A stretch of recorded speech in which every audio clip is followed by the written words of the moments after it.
Assalamualaikum warahmatullahi wabarakatuh. Alhamdulillahi rabbil alamin. Wassalatu wassalam ala asyrafil anbiya'i wal mursalin wa ala alihi wa sahbihi ajma'in. Subhanaka la ilma lana illa ma 'allamtana innaka antal alimul hakim. La hawla wa la quwwata illa billahil aliyyil azim. Rabbi shrah li sadri wa yassir li amri wahlul 'uqdatam min lisani yafqahu qawli. Allahumma iftah 'alaina bi futuhil 'arifin bik. Allahumma ij'alna minal ladzina yastami'una al-qawla fayattabi'una ahsana.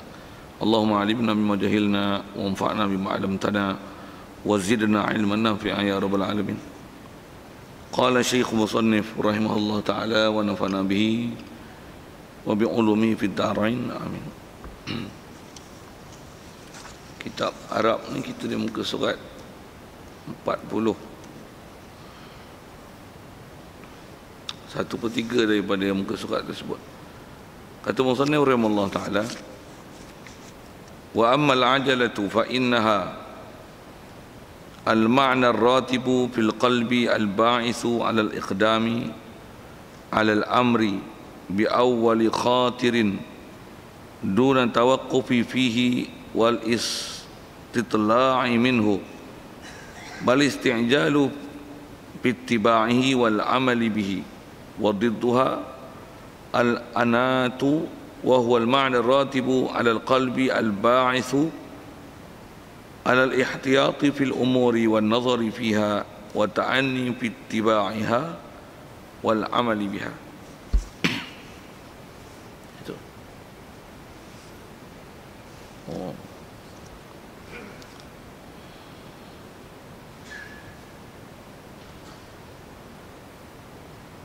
Wa amma diddul hasad.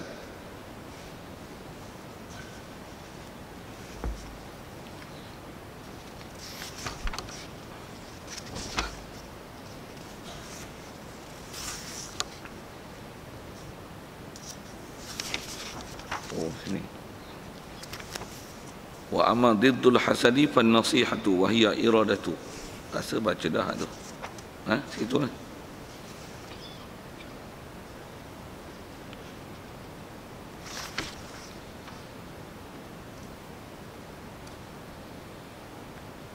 Wa amal hasadu fa huwa iradatu zawali ni'amillah. Nah.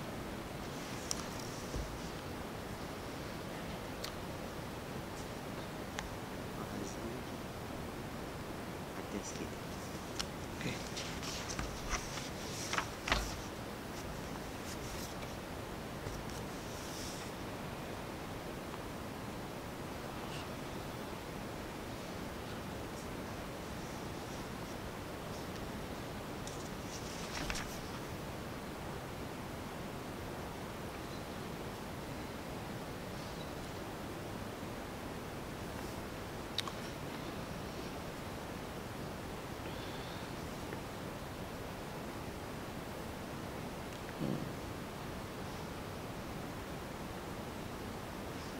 Fahazihi wa nahwiha mimma yab'athu 'ala nushi li kulli muslim wa yujannibuka min an tahsudahu fi ni'matin a'tahu Allah ta'ala iyyaha wallahu subhanahu wa ta'ala waliyyu taufiqi bi fadlihi. Situ rasanya. Ya, jadi sekalian pertama sekali syukur terima kasih kita ke Allah Ta'ala. Syukuran kita pertama sekali nikmat hidup yang masih Allah Ta'ala beri, syukur kita dan masih lagi Allah Ta'ala kekalkan kita dalam keadaan taat dan patuh pada perintahnya dalam keadaan kita dah dapat Islam sejak pada kecil lagi dan dijadikan hati sanubari kita boleh mengia dan membenarkan semua ajaran Nabi kita Muhammad sallallahu alaihi wasallam, dan kita pun masih haloba untuk mencari ilmu dan memahami ajaran yang dibawa datang oleh Nabi kita Muhammad sallallahu alaihi wasallam. Dijadikan pula ada kesihatan, kelapangan masa kepada kita, begitu juga diberikan keupayaan pada kita untuk boleh hadir untuk solat subuh berjemaah di masjid ini, dan diberikan pula kesempatan untuk kita berada dalam majlis ilmu untuk kita meneruskan bacaan kitab daripada kitab Minhajul Abidin daripada kitab Imam Al-Ghazali ini, insya-Allah. Kita dalam masjid yang sekalian belum mendapatkan itikaf itu besar pada kita. Itikaf adalah ibadah tak sah melainkan dengan ada niat. Kalau tak niat lagi, mari kita niat sama-sama. Lafaz niatnya sahaja aku iktikaf dalam masjid ni kerana Allah Ta'ala. Kata musannif rahimahullah ta'ala, fahazihi wa nahwuha mimma yab'atsun ala nushi li kulli muslim wa yujannibuka min an tahsudahu fi ni'matin a'tahu Allah Ta'ala iyyaha wallahu subhanahu wa taufiqu bi fadlihi. Oh, ada sikit aja lagi yang tak habiskan itu. Hadirin sekalian, kalau ikut dengan apa yang kita nak baca ni, ada sikit lagi yang kita tak habiskan daripada bab hasad hari itu. Yang antaranya kita bicaranya antara penyakit hati yang kita kena jauhkan, yang dia ialah membawa bahana besar pada diri kita adalah hasad. Dan untuk supaya tak ada hasad ni, antara perkataan dan istilah yang telah dipakai oleh Imam Ghazali dalam kitab ini adalah, dia kata hendaklah ada nasihat. Dan sebaik-baik keadaan nasihat itu adalah dengan kita menghendaki bahawasanya nikmat yang ada pada saudara kita itu jangan kita ada kosot supaya dihilangkan. Pasal ada kosot menghilangkan nikmat pada saudara kita, pada sesama Islam kita, sama ada nikmat tu dari sudut pangkatnya, dari segi apa saja yang ada pada dia, kesihatan dia, anak isteri, apa umumnya nikmat yang Allah Ta'ala beri pada dia, jangan ada hasad. Dan hasad pun dengan mana ada kesengajaan di hati supaya nikmat pada sesama kita orang Islam, supaya nikmat itu hilang daripada dia. Sama ada hilang itu hilang semata-mata, ataupun hilang itu dapat kepada kita, ataupun hilang itu dapat kepada orang tertentu yang lain. Semua itu adalah diistilahkan hasad. Dan supaya jangan hasad itu adalah istilahnya an-nasihah, nasihat.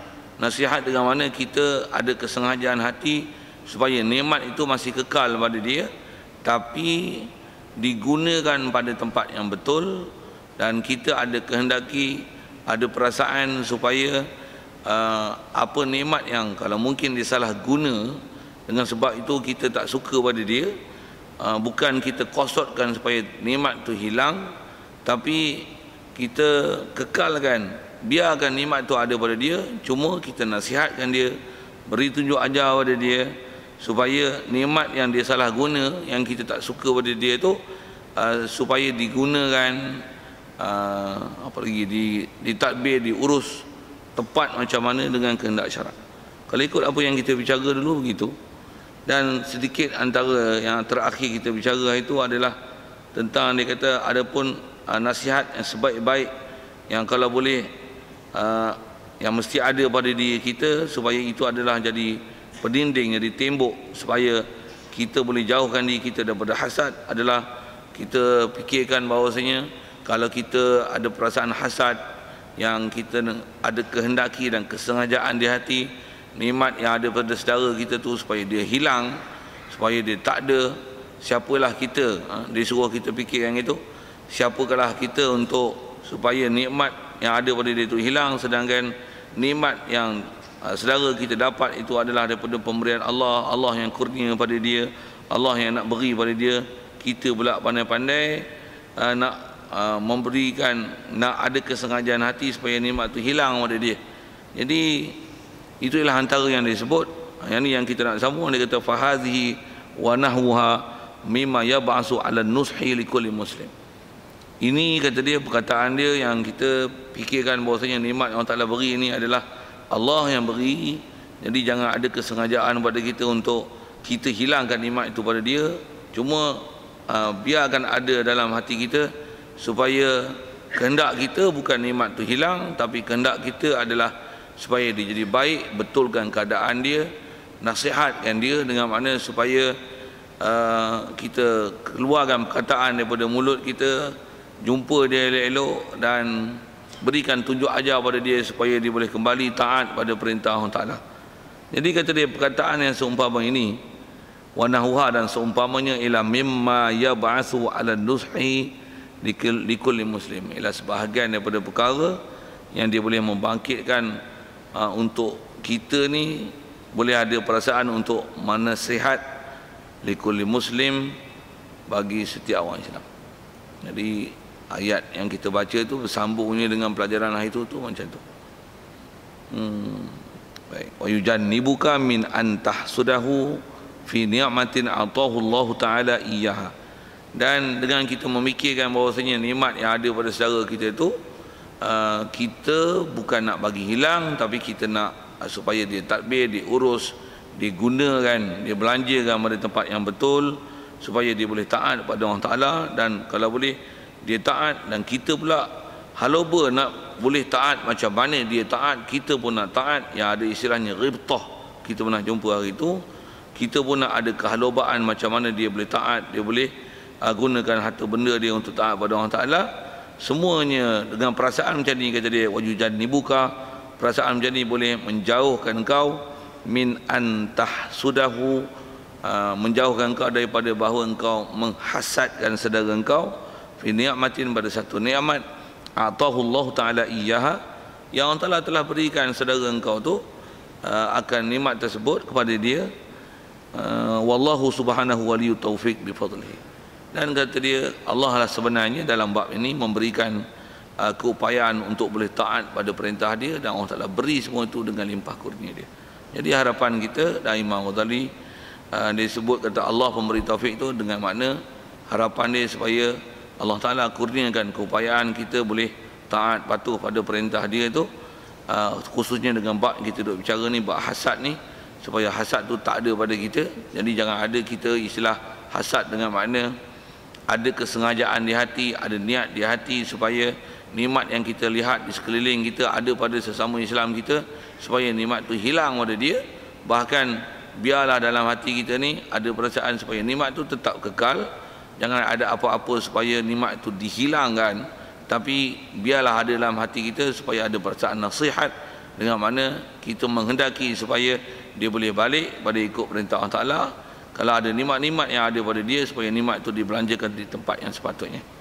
Baik. Selesai kalau ikut bab hasad tu. Wa ammal ajalatu fa innaha al ma'na ratibu fil qalbi al ba'isu 'ala al iqdami 'ala al amri bi awwali khatirin duna tawaqqufi fihi wal istitla'i minhu. Baik. Wa ammal ajalatu, adapun gopoh gapah. Kira apa yang kalau dengan nisbah kita nak sambung, nak masuk ni, nak bicara sikit dalam bab gopoh gapah. Yang ni adalah perkara yang termasuk sifat mazmumah, yang kita ada larangan untuk membuat sesuatu dengan istilahnya bergopoh gapah. Bahkan kita diajar untuk istilahnya ta'anni, buat tu dengan berhati-hati, tenang.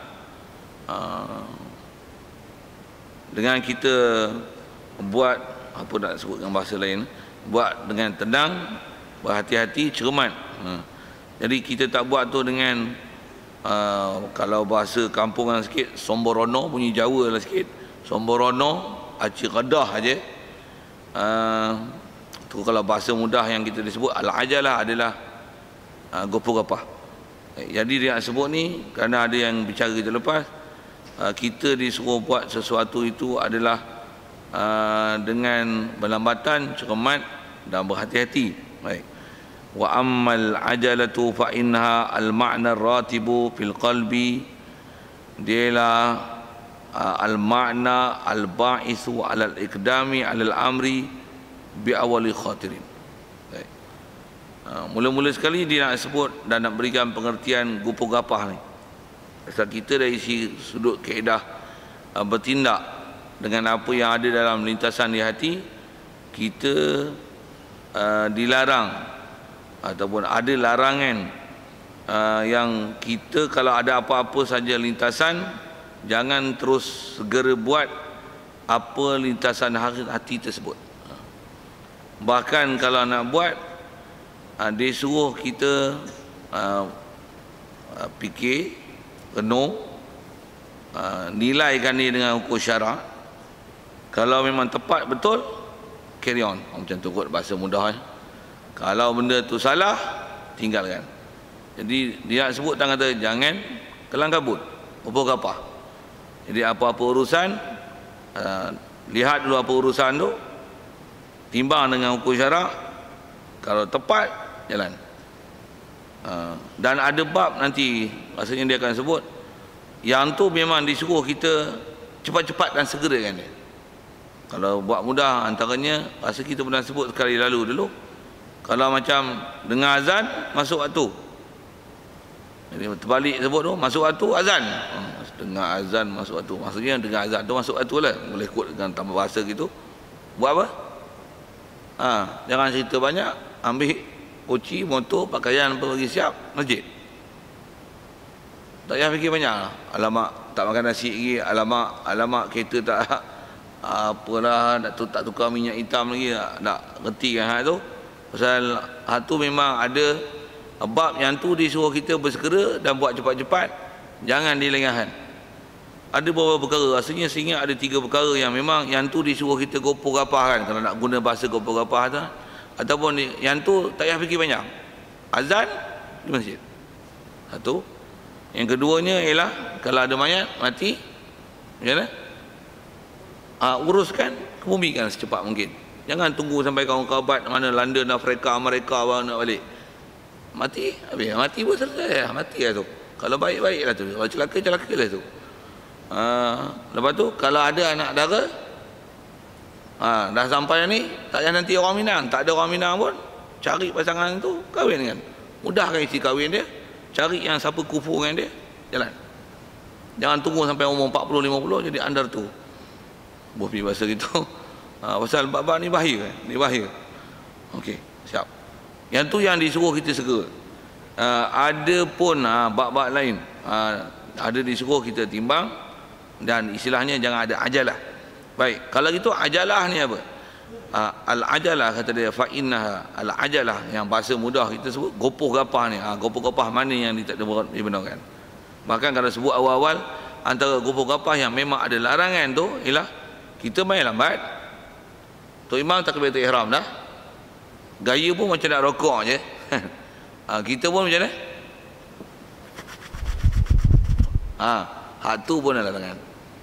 Gopoh. Jadi yang tu maksudnya, yang tu pun Rasulullah kata alaikum bita'anni, slow and steady, relax.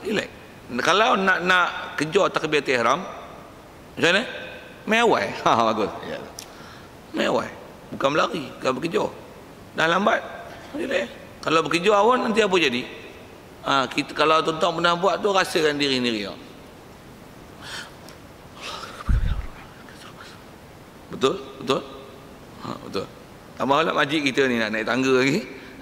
Jalan pun jauh juga. Itu Masjid Sultan Azlan Shah. Kalau Masjid Sultan Salahuddin, masjid mana? Masjid Shah Alam tu, yang kubah biru dulu masyhur kan. Hak tu, ya Allah, pernah pergilah sekali dalam tempat wuduk jauh belakang tu. Kalau baru takbiratul ihram duduk udung tu, more dan 1 rakaat setengah nak pergi depan tu. Tambah pula jalan tak ni, slow, relax. Itu main awal keedah dia main awal Macam mana pun nak sebut, dalam bab tu pun ada disuruh kita jangan kalang kabut. Kalang kabut. Baik, macam mana pun dia nak bagi takrif dulu. Apa dia ajalah? Kata fa innaha al ajalah ni ila al ma'na ar-ratib fil qalbi. Dialah satu sifat yang dah terbiasa, yang dah jadi kebiasaan dalam hati. Yang al-ba'isu, yang sifat ini kata dia terbangkit alal ikdam, ataupun dia termotivasikan dia, modern sikit je bahasa tu, alal ikdam, di atas nak maju terus atau beradab, alal amri, ke atas satu urusan, nak terus maju, terus buat, bi awali khatirin, dengan awal-awal lintasan hati, terlintas je di hati, buat terus. Pagi ni terlintas je tu, buat terus. Tengah jalan baru fikir lah, alamak, nanti jangan buat kerja gitu. Jadi dialah satu sifat yang dah terbiasa ada pada diri kita, nak terus bersegera buat, bi awali khatirin, dengan awal-awal lintasan hati, duna tawaqqufi fihi, dengan ketiadaan kita berhentikan ataupun tawaquf. Istilah tawaquf ni tunggu saat, take it easy, yang tu kot bahasanya. wal istitla'i minhu, dan kita merenung, kita memandang, kita memerhati, kita memikir minhu, daripadanya, daripada amri, daripada urusan tersebut. Lintas ya kan? Pergi supermarket, tak cadang beli apa-apa, tengok ya, jalan, grab on, take on, sambak bila lagi. Yang tu yang kalau contoh dia nak bagi dengan tarif, apa yang dikatakan ajalah. Adakah memang perlu nak beli? Kadang-kadang beli, simpan dalam rumah je, tak pakai pun. Grab on, jangan lepaskan peluang anda ni. Macam cek iklan. Baik, itu adalah dipanggil ajalah. Jadi ajalah adalah satu sifat yang ada pada diri kita, yang dia terbangkit ataupun terhasil, yang kita terus nak buat satu perkara dengan awal-awal lintasan hati. Maksudnya sebelum ni tak ada apa-apa pun, tapi ada lintasan je, terus nak buat tanpa ada memikir, memandang, merenung perkara tersebut. Dan perkara tu pula bukan dalam perkara yang contoh kita sebut, yang Rasulullah pernah isyarat tadi, sembahyang, bab mayat dan bab masalah anak dara yang dah sampai umur sepatutnya. Ada tak apatah lagi istilahnya, ada orang Minang kufur lah tu, baik lah tu, buat apa? Teruskan, tak payah hutang tunang 3-4 tahun, tak payah. Tanya dia, betul serius nak kahwin? Betul. Mau apa ada? Ada. Mau mai panggil, discuss, tarikh terdekat. Tunang-tunang tak payah, tunang dah tu. Tunang dah tu. Pasal ada apa-apa ayat untuk menyatakan bahawasanya keinginan nak berkahwin, tunang dah tu. Istilahnya bertunang tu. Tu dipanggil telah meminang tu. Dia dah ada khitbah tu. Buat macam mana? Terus bila tarikh yang ada agreementasi macam tu kan. Agreementasi yang dipersetujui, jalan. Tu pada surat menyurat apa tu, jalan segera kan. Sikit dengan bahasa itulah. Jadi kalau tak ada urusan yang membentuk macam tu, yang ada seorang syarak yang semata-mata lintasan hati, tambah pula benda-benda tu kadang-kadang dalam urusannya benda-benda keduniaan, dari segi istilah yang itu dipanggil ajalah, dia termasuk dalam sifat mazmumah. Bal, bahkan kata dia al-isti'jalu fi ittiba'i wal amali bih. Bahkan kata dia jangan kata duk mikir, dak merenung, menilik, mengkaji dulu perkara tersebut. Bahkan dengan lintasan hati itu kata dia al-isti'jalu fi ittiba'i wal amali bih. Dan bahkan bersegera ataupun gopoh-gapah untuk mensegerakan fitibahi, pada mengikutkan dia khatir lintasan hati itu, wal amali bihi, dan beramal bihi bi khatir, dengan semata-mata lintasan hati tersebut. Tak ada fikir banyak lah. Beli. Beli. Nak beli kita orang, jom jalan. Nak apa? Jom. Jom. Nanti sat. Ada benda kena tambah, kita ada bersih. Ni apa ni? Tak payah. Yang ni baik sedekah. Yang ni baik ni. Baik buat kebajikan. Baik buat ni. Jadi bagi ada fikir panjang sikit tu. Baik. Selesai. Wa didduha al-anatu. Baik. Jadi ajalah gopoh apa? Didduha, lawan mai gopoh ni adalah al-anatu. Istilah mudah terjemah tu, buat berlambatan, tenang. Pergi sebut tu, berhati-hati, cermat. Rasa lebih sedap dengan bahasa itu, cermat dan berhati-hati. Dan faham kata cermat berhati-hati itu maksudnya ada memikir, merenung, sedikit pengamatan pada urusan yang kita nak buat, dan kita menimbang dia dengan ukuran syarak. Baik, wa huwa al-ma'na ratib. Baik, kalau gitu al-anah ni, istilah berlambatan ni, sifat anah tu lawan bagi ajalah ni, dia lah al-ma'na ratibu, dia lah satu makna atau satu sifat yang terjadi, yang terhasil, yang dah jadi terbiasa dalam hati, fil qalbi, yang sifat ini al-ba'ithu alal ihtiyati fil umur, dia atas nak bercermat fil umur, dalam apa-apa urusan, wan nazari fiha, dan nak menilik ataupun mengkaji, menyelidik fiha, fi umur, dalam apa-apa urusan. Jadi tengok atau perkara, timbang dulu elok, jalan. Kita dalam Islam memang diajar dengan prinsip itu. Jadi maksudnya taklah dengar, terus buat tindakan. Antara benda yang kita kena buat, tambah zaman lah ni tuan-tuan, Dengar, buat apa? Kaedahnya benda besar apa? Semak dulu maklumat tersebut. Betul tak betul? Kadang-kadang tambah zaman WhatsApp and the Facebook and the Telegram apa seumpama tu lah kan. Dulu Telegram lagi cepat sampai terus kan. Dulu Telegram lambat juga. Sikit sebutkan bahasa itu. Tengok maklumat ini. Tengok ada orang mati. Oh mati. Gigi tengok. Maaf, tersilap maklumat. Saya pun forward daripada kawannya. Nanti Zat. Dia suruh kita bercermat dan berhati-hati. Dapatkan pengesahan dulu. Jadi ada sedikit pengamatan, bercermat dalam semua urusan, dan kita ada buat penyelidikan pada urusan-urusan tersebut.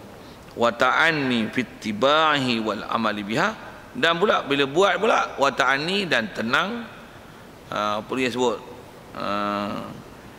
tenang, cermat, fit tibaiha pada nak mengikut akan dia, wal amali biha dan beramal dan berbuat kerja biha dengan urusan tersebut. Bila buat pun tak apa-apa, tenang, relax. Ni nak buat pun terketar-ketar. Tak, relax, tenang, hati-hati, cermat, fikir panjang.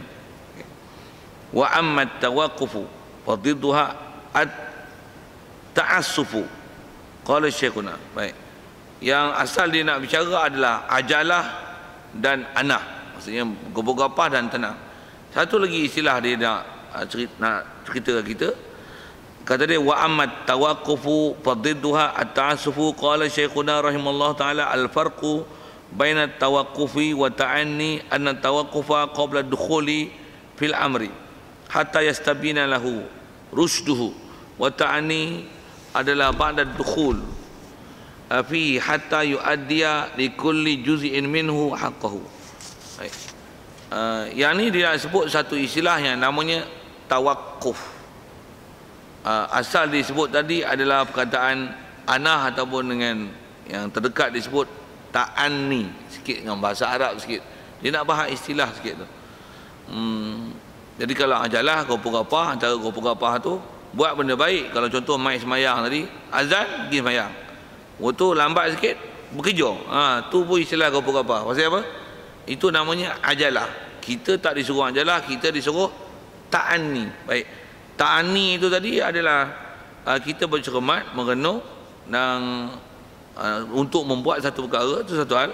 Dan kalau duk buat pun kita buat dengan bercermat, tenang, yang dengan take it easy, tak gopah-gopah buat, walaupun benda baik,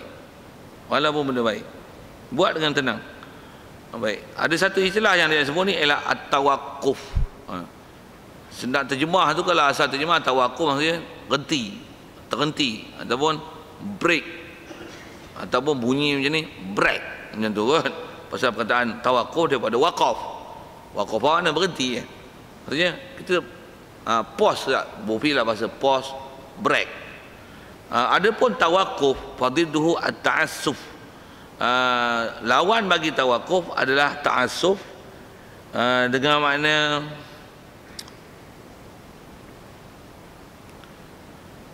ambil tak indah saja. Ambil tak indah. Tawakuf ni itu kalau bahasa ni break, pause, kita tangguh saat, dan tangguh tu sebelum buat satu perkara. Tu dipanggil ta'assuf. Itu istilah sebut tawakuf. Lawan dia adalah ta'assuf. Ta'assuf ni sebelum buat satu perkara, buat tak peduli pun, tak renung pun perkara tu, bahkan tak ambil bicara. Tu dipanggil ta'assuf. Jadi dia nak sebut tu ada istilah ajalah, lawan dia tu adalah ta'anni, dan ada istilah dia nak sebut at-tawaquf wa ta'assuf. Jadi tawakuf dia adalah urusan sebelum masuk perkara tu untuk dibuat, itu tawakuf. Kalau kita belajar dalam kitab pun tuan dengan istilah-istilah Arab ni, apa-apa urusan yang sebelum kita nak buat dan nak beri satu keputusan, kita tak buat apa-apa decision dulu, maka itu istilahnya tawakuf. Tawakuf Ustaz. Tawakuf itu istilahnya tawakuf. Kalau kita dah masuk, itu buat satu perkara, tapi kita buat tu dengan tenang, pelan-pelan, berhati-hati, cermat, dan buat dengan berhati-hati lah bahasanya tu, dengan ada pengamatan dan cermat, tak bergopah-gopah tu. Hak tu kalau ikut baru dipanggil ta'anni. Ta'anni. Kalau ta'asuh tu, ta'asuh ni dengar, tak peduli, sadir ni. Dia bukan puasat, renung, nilik.